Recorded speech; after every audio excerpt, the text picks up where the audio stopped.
Well, hey there, Vikings. Welcome back to the playthrough. We are on episode 10, and you might remember at the end of our previous episode, we had just killed Eikthyr, gained their boss power, and we are now thinking about getting ready to go to the Black Forest. We've also got our 3 antler pickaxes, and I can still hear that bloody neck outside attacking our boat. I swear, this guy has got a grudge with our poor raft. So, in today's episode, I think we will have a brief usage of this raft. I think the best spot for us to go to when it comes to Black Forest, at least for our first incursion, would be that small part that we found connected to the mountain to the west of our base. I think that's where we'll go, and I'll probably use the raft to get there. But I will explain that this raft is exceedingly slow, so it will take us a while. And what I'll try and do whilst we're sailing there is I'll give a bit of an overview on how the boating and sailing mechanics work in Valheim. Like I've said in previous episodes, I thoroughly enjoy them. I think it's a decent system and it's a lot of fun. But before we do that, let's do a little bit of housekeeping. Let's throw a couple more chests down. In these 2 chests at the front, I'm going to kind of prioritize putting stuff like tools and armor and weapons and stuff that we don't use anymore.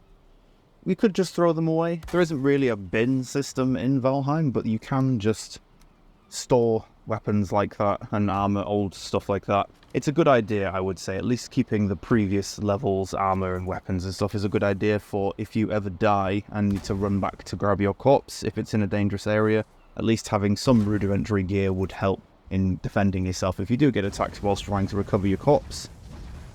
Add a little bit more wood to this fire. Put some more standing torches around. One thing you might notice with the standing torches is that they do take resin. You can refill them the same way you refill them on fire.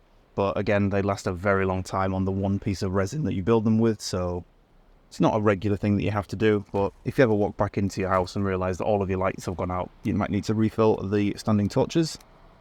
And we're just going to move some of our gear over to these new chests.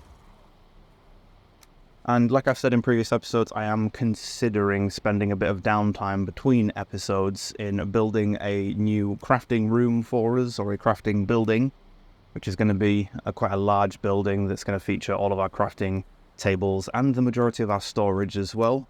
And then we'll probably convert this building into, say, like a house almost. So we'll have our bed, we'll have a campfire, maybe some cooking stuff as well.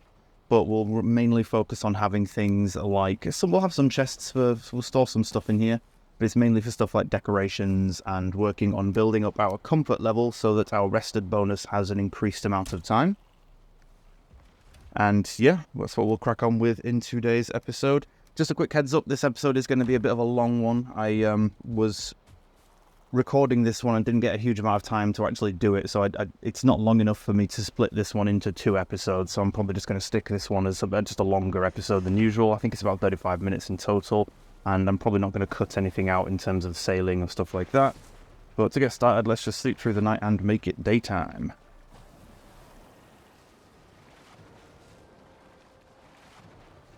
It's the start of a brand new day. Fantastic. And I believe we're on day 11. We'll find out in a few seconds. Yes, we are. Perfect. And that bloody neck is attacking our boat again. Will you leave it alone? Oh, great. We can't hit him because he's too low down. Yep, we're going to have to... Come on, get out of the water. Come here, you little sod. Nope. There we go. Got him. Right, give me your tail. Right, we're going to dump that in the chest inside. Okay, so we are shortly going to jump on our raft and go sail to the Black Forest biome to the west, the one that's attached to the first mountain that we found, the second mountain that we found. Before we do that, we have one key thing that we need to do with our raft that I would always recommend you do before any time that you decide to go sailing on it, which is to take a crafting bench with us to the coast right next to our raft and repair it. Repairing your boat is probably one of the most important things to do before any sailing trip that you decide to go on. The reason why is that, as you've seen, our boat has been attacked by a neck for the past few days, and he has done a fair amount of damage to it, which means that if we were to take this boat out and go sailing for quite a while, we run a very high risk of the raft just breaking underneath our feet from being hit by something or by hitting a rock or something like that, and then we'd have to hope and pray that we can pick up all the items from the raft in order to rebuild it. And it's just an inconvenience and a bit of a kerfuffle. So I would highly recommend every single time you go sailing, repair your boat. Unless, of course, your boat is on full durability. It's very easy to check. Just pull your hammer out and look at it. You can see the durability bar. next to your crosshair, which will tell you roughly how much durability, well, we'll tell you how much durability the boat has, and you can repair it as well. As I've said, you don't need to have the crafting table covered in order to repair boats and stuff like that, so you can literally just throw a quick table up and repair it without having to build anything else. I would also recommend taking 10 wood with you whenever you go sailing, so that you can throw up a crafting table if, like, say nearby the coast or something and your boat is quite low on health. You can just quickly jump off, throw the crafting table down and repair it. My friend and I, when we used to play on our multiplayer server, we used to do this thing where we'd be sailing down a river on quite a big boat, and once we realised it was getting quite low on health, he would jump off and quickly build the table and repair it as I was sailing past, and then try and jump back on the boat. It was pretty funny, because a lot of the times he would actually make it back to the boat, and sometimes he got left behind because he never made it back in time. And yeah, so you can try and do that. But one thing to be aware of when you are actually sailing a boat is that if you jump off and you're the only player there, the boat will just stop completely. It's a change the developers made to boats in order to prevent boats from just randomly sailing away if you accidentally fell off, or if you jumped off at the coast, your boat wouldn't then go and sail down the coast for another 20 miles and you'd never find it. So boats will just stop when you jump off them. It's something you can do if you're preparing to make land. You can just let the boat sail up to the coast and then just jump off of it, and the boat will stop. Or what I prefer to do is I actually prefer to sail right into the coastline and ground it there, so that the boat... I know the boat isn't going to sail away, but I don't trust it either, so I always ground the boat as we hit the coast. Okay, so you'll have noticed there that there is a ladder at the back of the raft that we can use to climb onto it. Every boat has these ladders, so if you ever fall out, or if it's too far away for you to be able to jump in, you can always walk or swim up to the ladder and use that to get on board. Very useful when you're trapped in the ocean. If you've fallen off the boat, you can just get back on without having to worry too much. And you can also manipulate the boat when it's by the coast. Say if it's grounded on a bit of like sand or mud or something and you can't get it to sail away properly, or you can't turn it, you can just get out of the boat, stand next to it in the water and just run into it. That will push the boat gently, so you can occasionally get it unstuck from being grounded. And then let's cover the sailing. Again, it's not going to take us too long to sail to this Black Forest. It's not far, but it might take us 5 or 10 minutes, so we're just going to use that time to explain the sailing mechanics. So you have 3 speeds to your boat. The first speed is using the rudder as an oar, so that you can actually row the boat yourself. It's very slow. It's quite difficult. Well, it's not difficult, but it's a very slow speed. But it is not using the sail, so you don't have to worry about the wind direction. The wind isn't going to be slowing you down or manipulating the boat too much if you're just using the rudder. It's the very basic maneuvering one. I prefer using it for if we're in a river, or if we're in quite a tight spot and we need to maneuver our way around a few rocks or something. The rudder is probably the best option for that. Although if you start turning the boat, you'll lose a lot of your forward momentum, so just be aware of that. You also have half sail or half mast and full sail or full mast. I'm not exactly sure what you're supposed to call it, but those 2 options are making use of the wind to power the speed of the boat. So you need to make sure that the wind is behind the boat or in the correct position to actually be in the sail and to be pushing the boat forward and for you to be increasing the speed. Now there's a couple of ways that you can tell this. You could use the arrow on the minimap and see the direction of the wind and then kind of work it out based on the position of your boat. But they have also put some options in, or some icons in, that make it a million times easier. The first, those 2 icons are just under the minimap. So the first icon just under the minimap above the circular icon is the oar that you can see at the minute, and that oar is shaking left and right. That means we are using the oar as the rudder. That's the first speed. When you have it on half mast, it will be a half mast icon of the sail, and then when you have it at full mast, you'll see the full mast icon of the sail. So that's just a quick indicator as to what speed your boat is currently using. And then just underneath that, you'll see an orange circle or a yellowish circle with a top-down boat icon in the middle of it, which is yellow. And you'll also see at the front of that boat icon, you'll see that the rest of that circle is black. And then you can also see a wind icon on that circle as well. And as you turn your view around, as we're doing here, you can see that icon is turning as well. So that icon is always going to orient to which way you're facing, so that you know which direction the wind is blowing in accordance to the boat, so that you can adjust the position of the boat to make use of that wind. As you can see here, the wind icon is facing our boat. Technically, it's facing the front of the boat, but the icon is white and it's just in that orange circle, the orange or the yellow part of that circle, which means that if we were to have the sail out right now, we would be getting the benefit from the wind and we would be increasing our speed. But the thing you have to be aware of with that is because the wind is blowing almost at us from the left-hand side, it would also be pushing our boat to the right. So you will be, in this situation, we would be being pushed towards the coast. The boat would also be slowly turning as well, so we'd have to kind of turn the boat ourselves to countermand that, to adjust for that. So in situations like this, I just prefer to have the rudder. Again, it's only the raft, so it's really, really slow, and the speed bonus from having your sail out isn't massive, so I'd rather just use the rudder in this situation rather than trying to have the sail out and getting a tiny bit more speed, but constantly having to adjust the position of the boat because it's being pushed to the coast by the wind. In order to turn the boat, if you look at where your character's standing next to the oar or the rudder, you can see the mast, not the mast icon, you can see the kind of wheel icon that has the arrow. So the arrows on top, depending on speed that you're using, you'll have 1, 2 or 3 arrows. If you're using the rudder, which is the first speed, you'll have 1 arrow. If you're using full sail, as we're doing right now, you can see the 3, and it's also gone red. And then to turn the boat, you need to use A and D, or let the left stick on your controller, move it left and right, and you'll notice there is a yellow bar that kind of fills up from the left or the right, depending on which way you're turning it. And then the more you fill it, the quicker your boat will start turning. Not an instant thing, it's not like you're driving a car, so you do have to give it some time. That's one thing about the sailing in Valheim, is it's not a quick responsive thing. So you are going to have to take big wide berths to sail around things and try and avoid hitting rocks and stuff like that. You're also going to have to make sure that you kind of judge the speed and the amount of room you've got to maneuver to determine which speed you're going to use to sail down things like rivers and stuff like that. When you're in the ocean, you have a lot more freedom because there's nothing around you other than just water, so you've got a lot more freedom. And obviously, as you can tell here, we had the wind very shortly there, but now that we've positioned ourselves perpendicular to the coast, you can also see now that the wind icon is facing the front of our boat with the icon that's under the minimap, and it's gone black, which means that we're getting no benefit from the wind. If we were to have the sail out either half or full mast at the minute, it would be stopping us completely and we'd get no speed whatsoever. If anything, it might actually push us backwards because the wind is against the sail, blowing the wrong direction. And I think now that we're at the Black Forest, we're right next to the biome, I think we're just going to ground it here.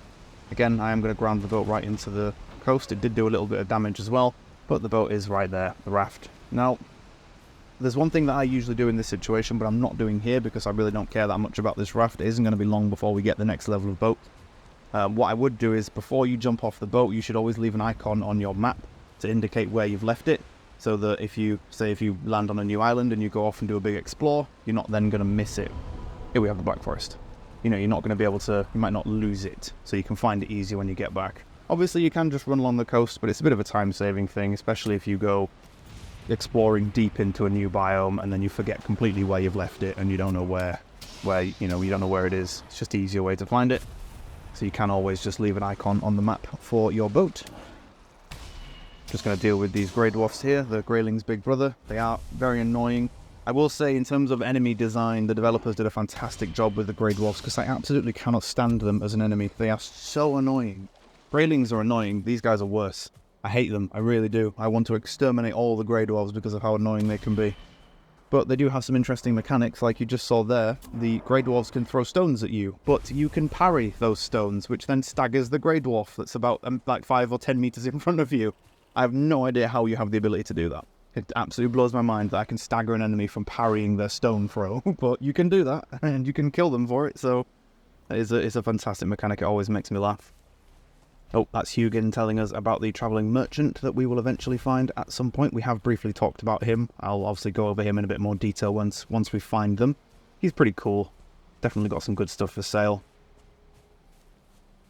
And yeah, here we are in the Black Forest. Oh, there's a nice little chest there. It's got some more flint arrows and some more coins. Good find. There's another grey dwarf. Just gonna parry your stone, mate. Watch you get staggered and stab you to death, because I really hate you guys. Now, these guys are like Greylings, like I've said, but they've got blue eyes and they're taller. They do a bit more damage, but they also travel in packs, and there's also a few different variants of them, which we haven't seen yet, but we will cover those. And we've also spotted a few nodes of tin in the area as well, so we're stood right next to one, but we'll probably mine that out in a second once we've cleared out the area. Yep, so you can see there I'm hovering over this kind of black and silvery chunk of stone, and as we're hovering over it, it says tin deposit. Just need to pull your pickaxe out and start whacking away. There we are, improving our skill with pickaxes, which is reducing the stamina cost and increasing the damage we do to the actual ore vein itself. Now, tin is one of the 2 minerals you need to find in the Black Forest. There is also copper that you need as well, and you obviously combine the 2 and make bronze, like they used to do back in the day. Tin is lovely and easy to find. It's very similar to flint. You need to find it along the water's edge, and it's just those kind of stone block areas, like those little clumps of stone in the floor that have the silver and the black parts on them, and it will also hover over it. It'll say tin deposit. You get anywhere from 3 to 5 bits of tin per one of these that you break. It doesn't take too long to break either, but there's a few things to be aware of. Each bit of tin that you mine, so I've got, how many bits we've got here? 7. Each bit of tin weighs 10, so with those 7 bits our weight has increased by 70, so you can't carry too much of it at once. You can carry a maximum of 300 with a completely empty inventory, but you'll never be able to, maximum you'll be able to carry is 30. But that's with a completely empty inventory. Just going to stick a fire down here and get our rested bonus. There aren't any grey dwarfs around, so we should be okay to do that. So yeah, maximum you can carry is 30 with a completely empty inventory, but I'd probably say stick to around 25 if your inventory is already empty itself, but again, it will fill up your inventory carry weight very, very quickly. So there are a couple of things we can make use to help us with that, which I will be doing in this playthrough. I will try and showcase those because they make life a lot easier when it comes to carrying heavier things like stone and wood. And oh my god, there he is. I was really hoping we'd find one of these guys eventually. That right there, that dude in front of us, the big tall blue guy, is a troll. We're going to plink him with an arrow. We missed. Fantastic. And now we have his attention. Oh, no we don't. Do we have his attention? What's he doing? He's attacking that stone tower. Ah, that must be a skeletal stone tower. So there'll be some skeletons inside that tower. They'll be attacking him as well because because I've got his attention. But he's now attacking them because they're in there. So yeah, this is a troll. The most dangerous enemy in this whole zone. I would be very, very careful if you ever encounter one of these and you've never fought one before, because they are dangerous. They hit very, very hard. Even in the armor that we're currently wearing, they are exceedingly dangerous. But he is the main reason why I have built a spear, because as you saw then when we shot him with our flint arrow, let's do it again here, you can see the damage is coming up yellow, which means he is weak to piercing damage. So that's the main reason why I built the spear. They are very, very effective at killing trolls, because they are weak to piercing damage, you do extra damage to them, and they die nice and quick. Now, he's still attacking these guys in here, so let's just try and get his attention and drag him away. Oh, there we go. Now, with the troll, at the current level of gear that we're using, there we go, we tried to parry him, though we actually did. We actually made the troll stagger, I can't believe that. But you will also have noticed that we took a huge amount of damage from that hit. Oh, he's doing his slam attack. And it wasn't worth it in terms of the stamina cost and the health damage that we took from that hit to parry it, because our current level of gear is not good enough to face him. So, for the time being, whilst we fight him, we are going to dodge roll every single attack he does at us. And as you can see, not too difficult, you just got to time it right. Right before he swings, dodge roll, and you'll miss, and he'll miss you, or you won't take any damage. And as you can also see, he's got 2 different types of attacks. He has his main swipe attack that he's doing. He kind of pulls his arm back and swipes at you. And then he has his slam attack, which does a lot more damage, and he kind of raises both arms up above his head and then slams the ground in front of him. Again. Oh, there he goes. Wow, that was a lot quicker and easier than I thought it would be. Though, then again, we have leveled up our gear, and I've killed these guys hundreds of times, so that's our first troll killed. There you can see he dropped some troll leather hide. He also dropped some gold coins as well, and obviously in some situations he will drop his head as a trophy, and it's massive, so yeah, make sure you are paying attention to that. Let's go and see what was drawing his attention in here. It's skeletons. I know it's skeletons. Yep, they're all still upstairs. So this is kind of like an abandoned tower, but it's not abandoned, it's got skeletons in it. So these are little ladders here that we're going to climb up. Yep, there they are. Hello, guys. These guys aren't too dangerous, but they are the reason why I've built the club. So, like we saw with the troll, he's weak to piercing damage. Skeletons are weak to blunt damage. There we go. You can see the yellow numbers coming out as I hit them. They are hitting me as well, which is quite irritating. I'm actually doing a fair amount of damage there. to make sure that we're parrying and blocking them. There we go. Obviously parrying them is really effective as it increases the damage we do to them, so we can take them out nice and quick. But yeah, as those skeletons down and done with, they will give us some bone, which we need in crafting recipes. Oh, this guy's a 1-star skeleton. You can tell because his colour is slightly darker and orange, whereas the standard skeletons are a bit more bone coloured. Oh, we shot the floor there instead of the actual skeleton himself. Probably not a good idea as it's piercing damage as well, which they're not weak to. I think they actually resist piercing damage. And we're going to have to be really good at parrying and blocking here, because this guy's going to be a lot more dangerous than his friend over there. Although we've knocked him onto the stairs, and apparently skeletons can't climb the stairs that they build themselves, so we seem to be okay from this guy right now. We can handle our 1-star first. There we go. Oh, we got a skeleton trophy as well. So with the skeleton trophy, again, it's just another head you can stick on the wall as like a trophy room if you want to build one of those, but you can build a skeleton shield as well, or a bone shield, which is probably the next level of shield up from the wooden shield. So you could farm a bunch of skeletons and get their heads and build a skeleton shield with it, but we're not going to do that, I don't think. I think we're going to focus on getting the metal armor and shield and tools and stuff first. That's probably the most important thing. We have some tin already, but we are going to need some copper as well. That's one thing you will want to mark whilst you're exploring the Black Forest, is copper nodes. Copper nodes are really easy to spot, and I will cover those once we have found one. Oh, that was a blueberry right there. Blueberries are basically just a slightly better version of raspberries, but they are used in different recipes and cooking recipes later on in the game. So again, I would recommend doing the same thing with blueberries that you do with raspberries, which is to mark bushes where you find several of them. Ah, well, this was fortuitous. So as you can see, what we are stood on right now is a copper deposit. So in the game, you will see bits of stone on the ground like this that look very similar, but won't have copper deposit show up when you hover over them.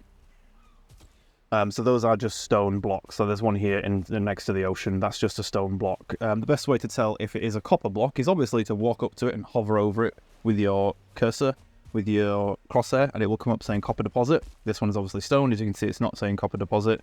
They look very similar to each other.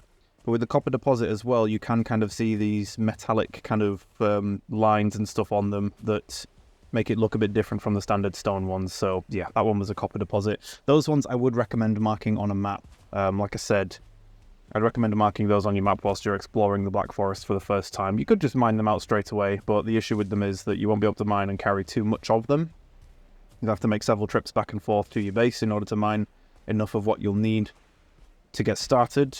There are certain things that you're going to need to build with copper and tin before you start turning them into bronze. But yeah, so I'd mark a few of them down. I'd say about 4 or 5 of them to get started. Should do you in terms of the amount of copper and tin that you'll need. Now, with copper and tin, there's 2 distinct differences. Oh, here's another copper deposit. We'll mark this one down. There are 2 things you need to be aware of with copper and tin. So when you're smelting them down, when you're smelting the tin bars and the copper bars, which is something we will do hopefully very soon if we can find ourselves a burial chamber or a crypt. When you're smelting those down, you need... Oh, there's another troll. Hello, Mr. Troll Guy. Let's we take him on, or is it nighttime? Shall we avoid him? I don't know. We were quite confident taking down that first troll, although we're getting close to nighttime, so the cold debuff is going to hit us. We've got about 50 seconds of rested, so we're going to have to do as much damage as possible. Hopefully the sneak damage from this arrow should do a fair amount of damage to him. Oh, wow, yeah, that did a decent chunk of health. Hope he's going to throw a stone at us. So, with the... We'll go back to covering the copper and tin shortly. We're just going to talk a bit more about the troll. So, one thing I've neglected to mention on the first troll is that if you are stood quite far away from a troll and he's coming after you, he might throw a stone at you or a boulder. So you have to pay attention to that. It does do a lot of damage if it does connect with you, but they've got terrible aim, so 9 times out of 10 they'll just miss completely. But they do try and lead their target when throwing a boulder, so if you're running to the left or to the right, he'll throw it in front. So just be aware that he might throw a boulder at you.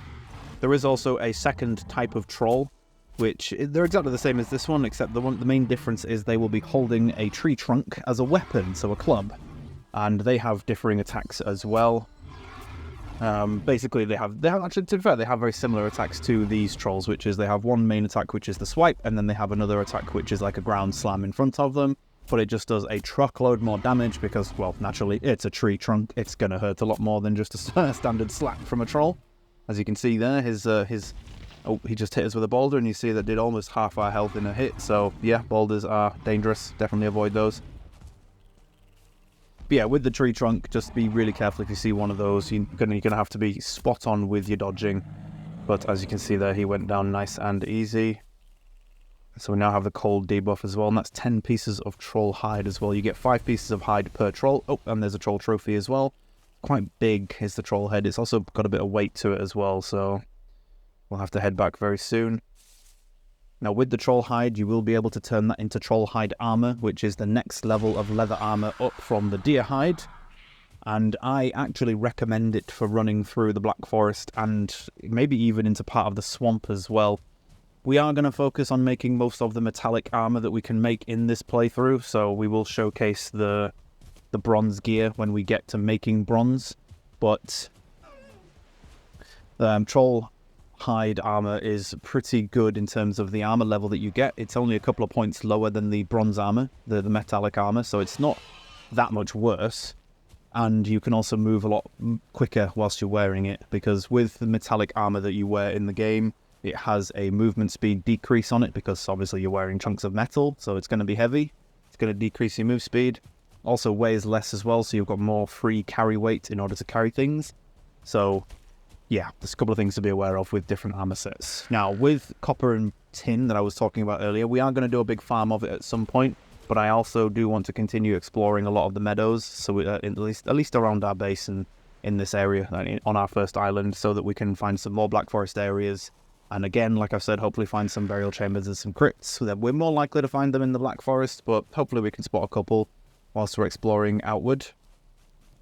But with copper and tin, once we actually get onto the farming part of that, because we are going to have to collect a fair amount of it, quite a lot of it, there's one main thing to be aware of, which is that you need twice the amount of copper as you need for tin, as you will with tin, when you're making bronze. The way it works is you need tin bars and copper bars, and then you have to combine them both on your forge, which is the next crafting table we'll be making. And you need 2 bars of copper and 1 bar of tin to make 1 bar of bronze. So just be aware that when you're gathering tin, you get a lot of it from those small nodes that you can mine. You get 3 to 5 pieces per node, and you can carry about 20 to 30, depending on what your carry weight is before you start mining. I don't actually think you will be able to carry 30 unless you have somewhere to put your pickaxe after mining up some tin. But again, there is a method or a system or something that we can do which makes carrying ores and stuff a lot easier, which I will showcase when we actually get to our big copper and tin farm that we decide to do, which won't be that long. We are going to do a bit more exploring, but it's not going to be that long afterwards. And we're just quickly going to have a look at the troll armor that we can make. Troll hide, troll leather tunic, and troll leather trousers. Those are the things we want to make with it. So let's just put away some of the other Black Forest materials that we've gathered as well. So we've got the Grey Dwarf eyes, which are dropped from the Grey Dwarves themselves.